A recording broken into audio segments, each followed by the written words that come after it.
al despertar, al despertar. Hola, buenos días, bienvenidos a la entrevista del día aquí en GAFA TV Ecuador. Vamos a conversar esta mañana con Alexandra Almeida. Ella es presidenta de Acción Ecológica y vocera de Yasunidos, a propósito de la pregunta de dejar el petróleo bajo tierra en la consulta popular del próximo domingo 20 de agosto. Es un tema importante donde se pone, según muchos sectores y los sectores que defienden la naturaleza, la ecología, los pajaritos, el oxígeno, todo eso, es el asunto de dejar indefinidamente, ¿sí?, el petróleo en el bloque 43 del Parque Nacional Yasuní. Alexandra, buenos días, muchas gracias por venir. ¿Cómo está este proceso, esta campaña que ustedes han emprendido? Y no es de ahora, lo emprendieron desde hace mucho rato, no tuvieron el Consejo Electoral en ese entonces puso un montón de circunstancias para no hacer la consulta popular a su tiempo, y todo este recorrido de 10 años y algo más del asunto de la Yasuní. ¿Cómo está la situación? Buenos días, Alexandra.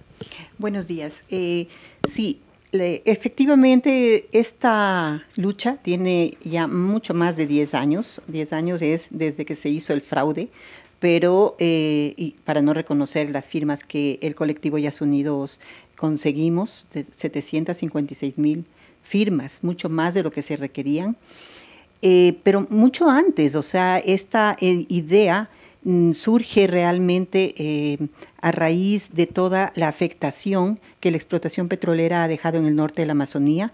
Ese movimiento de afectados, de ambientalistas y de afectados, sobre todo por Texaco, por Chevron Texaco, son los que inspiran a decir que el país no puede seguir explotando, su economía no puede seguir basándose en la explotación de un recurso no renovable, para empezar, y luego es una explotación que causa muchísimo daño, no solamente locales los impactos, sino también globales, porque ahí tenemos el calentamiento global, que es producto de la quema de combustibles fósiles. Todo el petróleo que se explota es para justamente quemarse, y eso emite gases de efecto invernadero, que es lo que está poniendo en colapso a todo el planeta. Entonces ya se veía, se estaban dando, incluso en el año 2000 se publicó un libro que se llama El Ecuador Postpetrolero, en donde ya se iban dando ideas de cómo ir hacia una transición que es muy necesaria, porque se trata de un recurso no renovable que se agota. No es que se produce, no estamos produciendo petróleo, nunca se produce el petróleo, sino que se extrae. Y mientras más rápido se lo extraiga, más rápido se agota. Entonces, por eso decíamos que tenemos un lugar que está catalogado como el lugar más biodiverso del mundo, que es el Parque Nacional Yasuní, sobre todo la parte este del parque, que es en donde todavía no había explotación petrolera, y que era necesario conservarlo, y que era necesario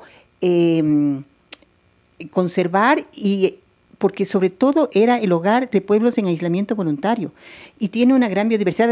Estamos hablando de vida. Ya, entonces, ahora yo veo que el debate está entre cuánto vamos a perder, siempre hablar de dinero, pero en el otro lado de la balanza está la vida. Entonces, tenemos que ponernos a pensar en eso.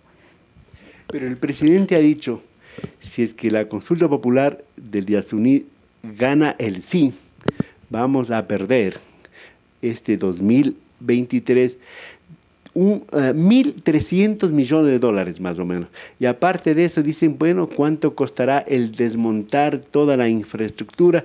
E incluso eso de las demandas que podrían hacer las empresas que hipotéticamente tendrían que salir, ¿verdad? Pero ¿cómo? Y también la amenaza que ha hecho, ¿no? Si es que eso produce, habrá que eliminar algunos subsidios, ha dicho el presidente Lazo.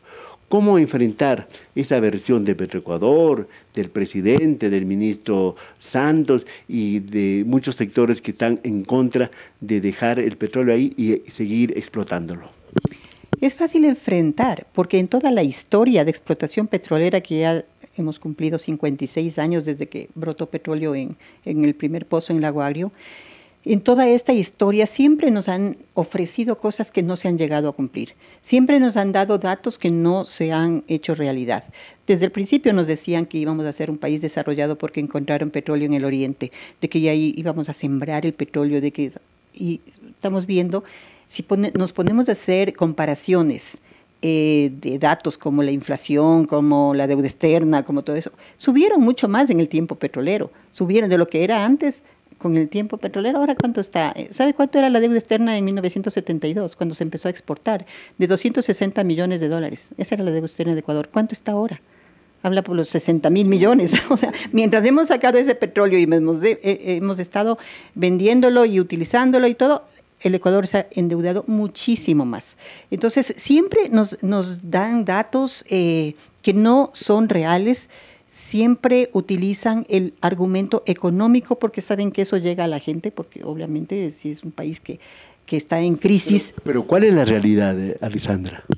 La realidad es esa, o sea, que tenemos una experiencia en todos estos años de que el petróleo realmente no nos ha sacado de la pobreza, que ese petróleo no ha servido para que el país viva mejor. Tenemos altos índices de pobreza en estos momentos, de desnutrición infantil, de un montón, y sacando petróleo.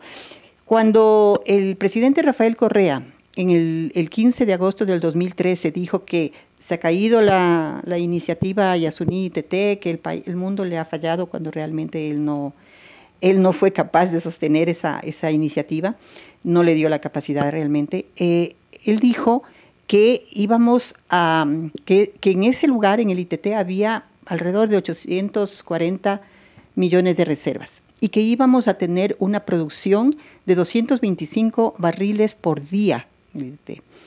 3 años después, no sé de dónde, se encontró una varita mágica y decidió que se duplicó las reservas y que íbamos a tener una producción de 300.000 barriles diarios. O sea, en este momento, si eso hubiera sido verdad, tendríamos que estar explotando 300.000 barriles diarios. ¿Y cuánto está? Alrededor de 50.000. Entonces, siempre nos dan, además nos ofreció que íbamos a salir de la pobreza, que con esa plata el Ecuador iba a salir de la pobreza, sobre todo en la Amazonía, dijo que ya no iba a haber pobres ahí. O sea, todo el tiempo nos están dando, y la realidad es la que estamos viviendo actualmente. Todo ha sido engaños, todo ha sido mentiras, ofrecimientos que no se pueden llegar a cumplir. Estamos hablando, sobre todo en el ITT, de un petróleo en donde poquito sale petróleo, más sale agua, 92% de agua y 8% de petróleo. Y un petróleo de mala calidad, un petróleo que es más caro sacarlo, un petróleo que produce más desechos, más impacto ambiental. Entonces, no sé de qué hablamos. Alexandra, han habido apoyos de sectores, por ejemplo, la CONAIE, el Ecuarunari, un poco de sectores, apoyo a la iniciativa de Yasuní. Pero han habido algunas agrupaciones del Oriente que están en contra. ¿Cómo están esos balances? ¿Cómo están esos apoyos? Efectivamente, el movimiento indígena a nivel nacional está por el sí al Yasuní y todas sus filiales, la Confeñay, la Ecuarunari, la CONAIE, todas se han pronunciado por el sí al Yasuní.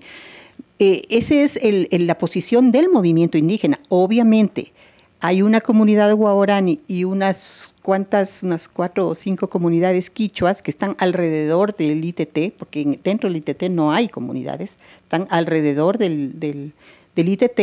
En el bloque 31 está Cahuimeno, que es guaorani, y algunos miembros de esa comunidad sí efectivamente han conseguido un puesto de trabajo en la empresa, ¿ya? Porque además se ven obligados los de la empresa, porque si no los guaorani les hacen paro, si no les dan trabajo, entonces se ven obligados a darles algún puesto de trabajo, mano de obra no calificada, y obviamente ellos ahora han salido a decir que sí, que están de acuerdo con, obviamente son sus jefes los que les están dando trabajo, ¿no?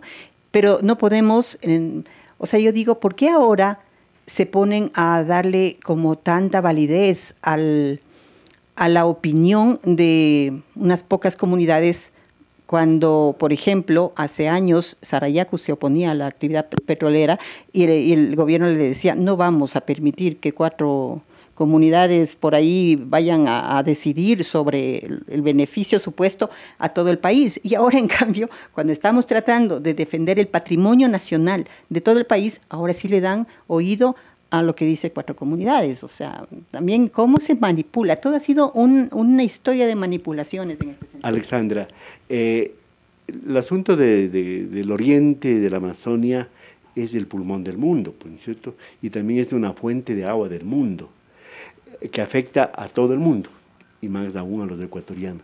Pero ¿cuál es la opinión de la gente del oriente, de la gente que vive ahí, de la gente que directamente, entre comillas, es beneficiaria o ha sido directamente perjudicada y víctima de la explotación petrolera con el asunto de salud, no han recibido las obras y la reinversión?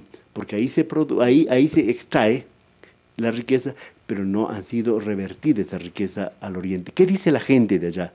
Efectivamente, los cantones de Sacha y Chuchufindi, que son los lugares en donde se encuentran los yacimientos petroleros más grandes y productivos, se puede decir, del país, es en donde también se encuentran los índices de pobreza y de pobreza extrema más grandes de todo el país. Entonces, esto es una situación que hace que la población se sienta indignada realmente. O sea, ¿cómo es posible que si de ahí sale la riqueza, cómo es posible que mientras la riqueza sale del subsuelo, en el suelo la población viva en unas condiciones terribles, sobre todo desde esta pobreza de medidas básicas insatisfechas, ¿no? No tienen agua potable, no tienen alcantarillado, no tienen servicio de salud de calidad, no tienen educación, no tienen nada. Usted póngase a ver, el ejemplo más grande es la provincia de Sucumbíos, no tiene ni carretera. 2 años, más de 2 años en que ni siquiera tienen una carretera, por eso tuvieron que hacer un paro recientemente. Entonces, esta es una situación terrible que hace que, por ejemplo, ahora para la campaña salgan muchísimas iniciativas de esas provincias, de Sucumbíos y Orellana. Ahí está un montón de gente diciendo, yo quiero... se han puesto un lema, dice, lo que pasó aquí, que no pase en Yasuní.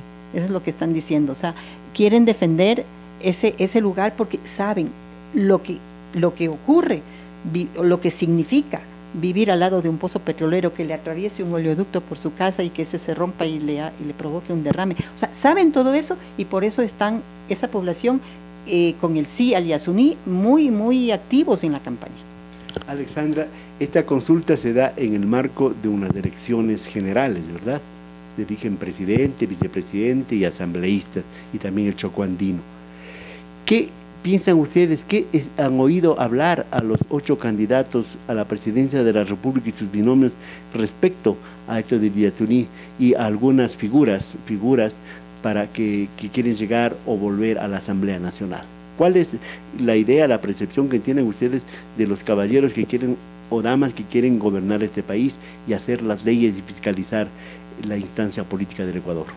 Algunos candidatos se han pronunciado. Yo creo que, por un lado, sí nos hubiera gustado de que la pregunta vaya sola, ¿no? De que no vaya con elección de presidenciales y legislativas para darle más fuerza, pero también hay que aprovechar esta coyuntura de que los candidatos también se ven presionados a pronunciarse sobre la consulta. Todos bueno, algunos tienen unas respuestas ambiguas, ¿no? Ni ellos mismos saben y no lo dicen, no están ni por el sí ni por el no, que hay que ver, que no sé qué, son ambiguos, pero algunos sí se han pronunciado por el sí y otros radicalmente por el no. Nombrémosle, ¿quiénes están por el sí y quiénes por el no? Bueno, la candidata de la Revolución Ciudadana está categóricamente por el no, se ha pronunciado y lo ha dicho. Y ha dado sus argumentos. Hay otros candidatos, tengo entendido, a quienes yo he oído, a Yacu Pérez, que se ha pronunciado por el sí, y me parece que Novoa también se ha pronunciado por el sí. Y también, bueno, no sé, no podría decirlo, no es que le siga así mucho a los candidatos realmente, pero están la mayoría ambiguos en su decisión. Deberían decirlo de frente, cuál es su posición, para que la gente también en base a eso se pronuncie en las urnas. Son cálculos políticos, me parece. Ellos saben que es importante para la ciudadanía, para la opinión pública nacional, lo que ellos puedan decir sobre eso. Entonces, están como ganando tiempo para ver cómo van las encuestas y de acuerdo a eso pronunciarse. ¿Cómo van las encuestas a propósito de Yasuní? ¿Ustedes tienen algunos sondeos y cuál es la expectativa que tienen ustedes? Con esto terminamos. Sí, tanto la del Yasuní como la consulta por el Chocó andino, las dos están como mayoritariamente a favor del sí en las encuestas. Muchísimas gracias a Alexandra Almeida, presidenta de Acción Ecológica y vocera de Yasunidos, hablándonos desde el punto de vista de los ecologistas, de los ambientalistas, de los defensores de la vida, sobre la consulta popular del próximo 20 de agosto del presente año para definir el sí o el no de dejar el petróleo bajo tierra en el bloque 43 del Parque Nacional Yasuní. Muchísimas gracias, Alessandra, bienvenida y gracias por la entrevista también. Queremos agradecer y volveremos a seguir hablando de estos y otros temas que nos preocupa y nos interesa. Hasta la próxima. Al despertar, al despertar.